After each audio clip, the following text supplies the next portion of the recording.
کہ اللہ صبر کرنے والوں کے ساتھ ہے۔ یہاں صبر سے مراد محض وہ ڈیفینیشن نہیں ہے جو اکثر و بیشتر ہمارے سننے کو ملتی ہیں، بلکہ یہ ہے کہ آپ کی مقصد طے کریں، آپ کو ٹارگٹ طے کریں، اس کو اچیو کرنے کے لیے ہر ممکن جو ممکن طریقے ہو سکتے ہیں ان کو استعمال کریں۔ کہیں کچھ اڑچن آ جائے، کہیں کوئی پریشانی ہو جائے تو آپ اس کو چھوڑ نہ دیں، مستقل مزاجی کے ساتھ، پورے استقلال کے ساتھ اس کو حاصل کرنے کی کوشش کریں، اس کو ان مقاصد کو اچیو کرنے کی کوشش کریں۔ صبر اس کا نام ہے، بھاگ جانے کا نام صبر نہیں ہے، چھوڑ دینے کا نام صبر نہیں ہے، ہمت توڑ دینے کا نام نہیں ہے۔ ایک سائنس کے میدان میں کوئی تجربہ نہیں ہو پا رہا ہے، غلط ہو رہا ہے، بار بار کریں، مختلف انداز سے کوشش کریں، کامیاب ہوں گے۔ دس کال صبر، یہی صبر ہے۔ ایک اور قرآن میں ایک اور لفظ استعمال کیا، فاستبقوا الخیرات، خیر کے کاموں میں لوگوں سے آگے بڑھنے کی کوشش کرو، سبقت لینے کی کوشش کرو۔ اب یہ خیر کے کام کیا ہیں؟ تاریخ میں ایک واقعہ میں پیش کرتا ہوں جس سے آپ کو اندازہ ہوگا خیر کا کام کیا ہے۔ خیر کا کام یہ ہے کہ مدینہ کی آبادی کے اندر ایک کنواں تھا، پانی کی قلت تھی، کنواں یہودی کا تھا اور یہودی مسلمانوں کو پانی لینے سے بہت پریشان کرتا تھا۔ ایک بڑی پریشانی ہوئی، رسول اللہ صلی اللہ علیہ وسلم کی بات آئی، رسول اللہ نے غور خوض کیا، مشورہ کیا۔ حضرت عثمان جو ایک بہت رچ شخصیت تھے، انہوں نے دل میں سوچا کہ میں اس کنویں کو خرید لیتا ہوں اس سے، اور وہ اس سے خرید لیا اور پھر مسلمانوں کے لیے اسے اوپن کر دیا، مسلمانوں کے لیے بلکہ سب لوگوں کے لیے اوپن کر دیا۔ اللہ کے رسول نے جب سنا تو بے حد تعریف کی، والہانہ انداز میں تعریف کی۔ عام انسانوں کو، مسلمانوں کو، عام انسانوں کو ان کی ضروریات کی فراہمی میں آسانیاں فراہم کرنا، پانی ایک بنیادی ضرورت تھی، اس کو آسانیاں فراہم کی حضرت عثمان رضی اللہ عنہ نے اپنے پیسہ خرچ کر کے، تو کہ یہ خیر کا کام تھا۔ اب دیکھیے، آپ ذرا غور کریں، یہ اس زمانے میں ایک بنایا کنواں خرید کر اللہ کی بہت بڑی زبردست قسم کی دعاؤں کے سزاوار ٹھہرے۔ اب اگر زمانہ دوسرا ہو، کنواں نہ ہو، نہریں کھودنے کا زمانہ آیا تو نہریں بھی اسی کیٹیگری میں آئیں گی۔ پھر زمانہ نل کا آیا، ہینڈ پمپ بنے، تو ہینڈ پمپ کا لوگوں کو پرووائڈ کرنا، اس کے ذریعے سے لوگوں کی بنیادی ضرورت کو مہیا کرنا، یہ بھی اسی کیٹیگری میں آئے گا۔ اور آگے بڑی بات، ٹیوب ویل آنے لگے، ٹیوب ویل کے ذریعے سے بھی جو پانی فراہم ہوا وہ بھی اسی خیر کے کیٹیگری میں آئے گا۔ اب سبمرسیبل کا دور ہے، اب بھی یہی ہوگا، یہ چیز بھی اسی کیٹیگری میں آئے گی۔ ایک حدیث میں اللہ کے رسول نے فرمایا کہ جو تیر بناتا ہے، جو تیر اٹھا کے دیتا ہے سپاہی کو، اور جو تیر سپاہی چلاتا ہے، یہ تینوں ثواب کے مستحق ہیں۔ اسی طریقے سے جو لوگ عام انسانوں کی بھلائی کے لیے، خیر کے لیے، مسلمانوں کے خیر کے لیے، عام انسانوں کی بھلائی کے لیے خیر کے کام کریں، کوئی چیز انوینٹ کریں، تو وہ انوینٹ کرنے والا بھی ثواب کا مستحق ہے، اس کو پہنچانے والا، اس کو لگانے والا بھی ثواب کا مستحق ہے۔ کوئی یہ تمام کام جس وقت دنیا میں ہو رہے ہیں، بہت عمدہ قسم کی، معیاری قسم کی دوائیں تیار کر دینا تاکہ انسانوں کی بھلائی ہو، انسانوں کے دکھ درد منیمم ہو سکے، یہ سب خیر کے کام ہیں۔ اللہ نے حکم دیا فاستبقوا الخیرات، تقریباً 4 یا 5 جگہوں پر قرآن میں فرمایا گیا ہے کہ خیر کے کاموں میں لوگوں سے آگے رہو۔ یہ تو دیکھیں، میں نے عرض کیا کہ یہ قرآن کا معاملہ تھا، قرآن نے اس طرح کا ماحول پیدا کیا۔ اب دیکھیں رسول اللہ صلی اللہ علیہ وسلم نے کیا کیا۔ رسول اللہ صلی اللہ علیہ وسلم نے قرآن کی احکام کو، قرآن کی اسپرٹ کو باقاعدہ امپلیمنٹ کیا۔ آپ دیکھیں اللہ کے رسول نے اپنے پورے جدوجہد میں صلاحیتوں کو پہچانا، لوگ میرے رفقا کے اندر، صحابہ کرام کے اندر کس قسم کی صلاحیتیں پائی جاتی ہیں، اور لوگوں پر اعتماد بھی کیا۔ ایک باصلاحیت آدمی پر اعتماد بھی کیا، بہت بڑی چیز ہوتی ہے انسانوں کی صلاحیتوں کو ابھرنے میں، ٹیلنٹ کو ابھرنے میں، تو ان پر اعتماد بھی کیا جائے۔ تیسری چیز یہ کی کہ لوگوں کو تجربہ کرنے کی آپ نے گویا کہ حوصلہ افزائی کی، تو تجربے کریں، تجربے سے لوگ سیکھیں۔ یہ جو پہلے سے تجربے ہوئے ہیں اور وہ کارگر ہیں، تو وہ جاری رکھیں۔ میں آپ کو مثالیں دوں گا۔ پھر ایک بہت اہم بات اللہ کے رسول نے یہ بتائی کہ اللہ کے رسول کا جو حکم بطور رسول کے ہے اس میں، اور ایک بطور عام انسان کے ہے اس میں، دونوں میں فرق کر کے بتایا کہ دیکھو یہ دو فرق ہیں۔ ایک کو جو اللہ کی طرف سے ہے، جو میں بتاؤں کہ یہ اللہ کی طرف سے، اس کو منوان تسلیم کرنا ہے۔ لیکن اگر میں کہوں، میں اپنی ذاتی طور پر کچھ کہوں، تو تمہیں اس پر اختیار ہے، اس کو غور و خوض کرو، صحیح لگے، اچھا لگے تسلیم کر لو، نہ لگے چھوڑ دو، تم آزاد ہو اس کے اندر۔ دیکھیے یہ چیزیں انسان کی صلاحیتوں کو ابھارتی ہیں، انسان کی کو حوصلہ مند بناتی ہیں۔ اب دیکھیں یہ کیسے ہوا۔ جنگ بدر کا موقع ہے، مسلمانوں کی فوج نکلی اور میدان بدر میں ایک جگہ جا کر سیٹل ہو گئی۔ اس میدان میں ایک صحابی نے دیکھا، ان کا نام المنذر تاریخ میں آتا ہے، آپ نے غور کیا کہ جہاں پر رسول اللہ قیام فرما رہے ہیں وہ جگہ مناسب نہیں ہے. آپ نے کہا وہ جگہ جو تھوڑا سا فاصلے پر ہے لیکن ذرا بلندی پر ہے وہ زیادہ مناسب ہے. آپ نے رسول اللہ سے پوچھا، یا رسول اللہ آپ کا یہ فیصلہ یہاں ٹھہرنے کا آپ کا اپنا فیصلہ ہے یا یہ کہ اللہ کا حکم ہے؟ رسول اللہ نے فرمایا اللہ کا حکم نہیں ہے، میں نے اپنے طور پہ فیصلہ کیا ہے. تو آپ نے کہا رسول اللہ میرے خیال میں وہ جگہ زیادہ مناسب رہے گی. رسول اللہ نے دیکھا، غور کیا اور فوراً فیصلہ بدل دیا اپنا اور کہا کہ وہیں جا کے چلتے. ظاہر ہے الٹیمیٹلی پھر وہ علاقہ وہاں پہ جانا آپ کا وہ فیصلہ اپنا بدلنا اور بابرکت ثابت ہوا. بارش ہوئی، پانی اس علاقے میں اس جگہ پہ نہیں ٹھہرا جہاں پہ رسول اللہ نے اب قیام کیا تھا، اور جو جگہ خالی کی تھی جہاں پر اب کفار آ کے کھڑے ہو گئے تھے وہاں پانی بھر گیا، راستہ بھی خراب ہو گیا، میدان میں بھی خراب ہو گیا. اس کا یہ ایک مدد تھی. حضرت عمرو بن العاص مشہور صحابی دیر میں ایمان لائے، لیکن ایمان لانے کے کچھ دن بعد ہی اللہ کے رسول نے ان کو حکم دیا کہ دیکھو فلاں جگہ جاؤ، ایک چھوٹی سی فوج کے ساتھ لے کے جاؤ، وہاں پر ایک قافلہ ہے جو بڑا مال غنیمت ہے اس کے پاس جا کے اس کو کیپچر کرو. دشمن کا قافلہ تھا. تو انہوں نے کہا رسول اللہ میں نے اسلام اس لیے تو قبول نہیں کیا تھا. اللہ کے رسول نے کہا کہ جو مال حسن ہے بہت قیمتی چیز ہے، اچھی ہے، اس کو حاصل کرو. اور ان کی فوج میں حضرت عمر رضی اللہ عنہ کو بھی شامل تھے، بطور سپاہی کے شامل تھے.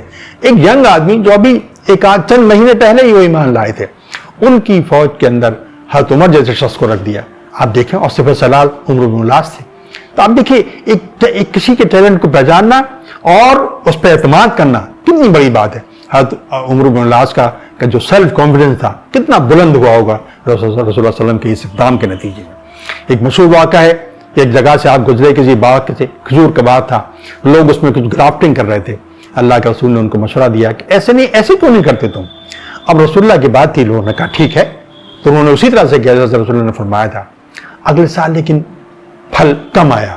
اللہ کے رسول سے شکایت ہوئی کہ رسول اللہ ہم نے اسی طریقے سے کیا تھا جیسا آپ نے کہا تھا، لیکن پھل بہت کم ہے. اللہ کے رسول نے کہا پوری خوش دلی کے ساتھ اور کشادہ دلی کے ساتھ آپ نے کہا تم جیسا کرتے تھے ویسا ہی کرو، میں ان معاملات میں تم سے زیادہ نہیں جانتا، تم مجھ سے زیادہ جانتے ہو. یہ کتنی بڑی بات ہے. یعنی بتا دیا کہ کون سے معاملات ہیں جس میں اللہ کے رسول کی بات کو آنکھیں بند کر کے فالو کرنا ہے، اور کون سے معاملات ایسے ہیں جہاں پر ہمیں اپنے مشاہدے اور تجربے کو فوقیت دینی ہے. اسی طرح سے ایک لڑکی کے اس کے والد نے اس کا رشتہ کہیں طے کر دیا. لڑکی اس سے مطمئن نہیں تھی اور والد سے شکایت کی کہ میں نہیں کرنا چاہتی. اللہ کے اس والد نے صحابی نے اللہ کے رسول سے کہا کہ رسول اللہ ایسے بات ہے، ذرا آپ بچی کو سمجھا دیجیے. رسول اللہ نے بات سمجھایا اس کو. اس لڑکی نے جو سوال کیا وہ بڑا مارولس ہے. اس نے کہا یا رسول اللہ یہ آپ کا حکم ہے یا مشورہ؟ اللہ کے رسول نے کہا میرا حکم نہیں ہے، مشورہ ہے. انہوں نے کہا تو میں آپ کا مشورہ نہیں مانتی. پوری خوش دلی کے ساتھ اللہ کے رسول نے اس فیصلے کو قبول کیا، اس کی رائے کو قبول کیا. اب دیکھیے یہ جو واقعات ہیں جس طرح سے اللہ کے رسول نے ان سب کو ٹیکل کیا، اس کے نتیجے میں جو جنریشن جو افراد پیدا ہوئے وہ they were full of confidence. ان کے اپنے ٹیلنٹس خود بخود ابھرنے لگے، انڈیپینڈنٹلی سوچنے لگے، انڈیپینڈنٹلی غور و خوض کرنے لگے، اور الٹیمیٹلی وہی ہوا جو تاریخ نے اس کو ریکارڈ کیا. تو گویا کہ اللہ کے رسول نے ٹیلنٹس کے اظہار کے لیے اور اس کو بوسٹ کرنے کے لیے ماحول فراہم کیا اور اس کو استعمال کرنے کے مواقع دیے. بلکہ بعض جگہ یہ بھی کہا کہ ٹیلنٹ موجود ہو اس کا استعمال نہ کیا جائے، یہ ناشکری ہے. سوال یہ پیدا ہوتا ہے آج کے دور میں، کیا یہ تجربہ جو اس زمانے میں آج سے 1500 سال پہلے جو تجربہ کیا گیا، کہ آج یہ اس کو کین اٹ بی ریپیٹڈ؟ کیا یہ ممکن ہے کہ آج کو ہم ریپیٹ کر سکیں؟ یعنی اس میں چند باتیں کہنا چاہتا ہوں، اس کے بعد میری گفتگو میں ختم کروں گا. دیکھیے اصل بات کیا تھی اس زمانے میں؟ اصل بات یہ تھی کہ وحی نازل ہو رہی تھی، قرآن اتر رہا تھا، اللہ کا رسول براہ راست قرآن کی تعلیم صحابہ کرام کے سامنے پیش کر رہے تھے. گویا انسانی عقل کا انٹریکشن وحی سے ہو رہا تھا، اللہ کے رسول کی نگرانی میں ہو رہا تھا. سب سے جو مارولس چیز ہے وہ یہی ہے کہ انسانی عقل کا